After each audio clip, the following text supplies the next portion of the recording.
வான்மழை தூது. இது ஒரு சாதாரண கவிதை தொகுப்பே அல்ல, ஒரு காதல் அனுபவக் களஞ்சியம். ஒவ்வொரு கவிதையும் நம்மை நனைக்கும் வான்மழையைப் போல மனதைக் கலக்குகிறது. இந்த தொகுப்பில் காதலனின் மன சட்டங்கள் எளிமையான மொழியில், ஆனால் மிக ஆழமான உணர்வுகளோடு சொல்லப்பட்டுள்ளன. கவிதைகள் தனித்துவமான தலைப்புகளோடு வாசகரின் உள்ளத்தைத் தொட்டுச் செல்கின்றன. ஏன் இது ஒரு காதல் களஞ்சியம் என்று சொல்கிறேன் என்றால், இதோ சில கவிதைகள் உங்களுக்காக.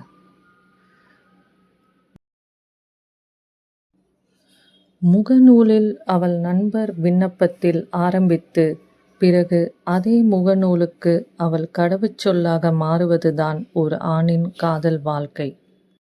உன்னை அழகாய் படைத்த கடவுள் உன் வழித்துணையாக என்னை படைக்க வஞ்சனை எதற்கு?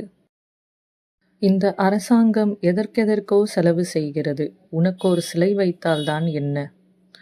நீ என் அருகில் வந்து செல்லும் போதெல்லாம் லாரியின் பின்னால் எழுதப்படும் வாசகம்தான் ஞாபகத்திற்கு வந்து போகும். நெருங்கி வா, முத்தமிடாதே.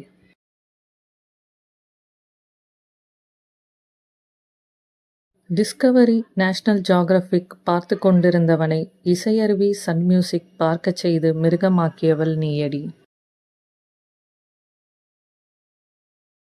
அவள் போன பிறகு நிலா நிலாவாகத் தெரிகிறது, வானவில் வானவில்லாகத் தெரிகிறது.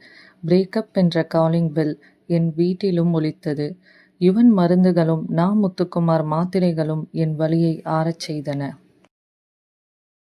இவையெல்லாம் காதலின் பல பரிமாணங்களை வெளிப்படுத்துகிறது. அதனால்தான் இது காதல் களஞ்சியம்.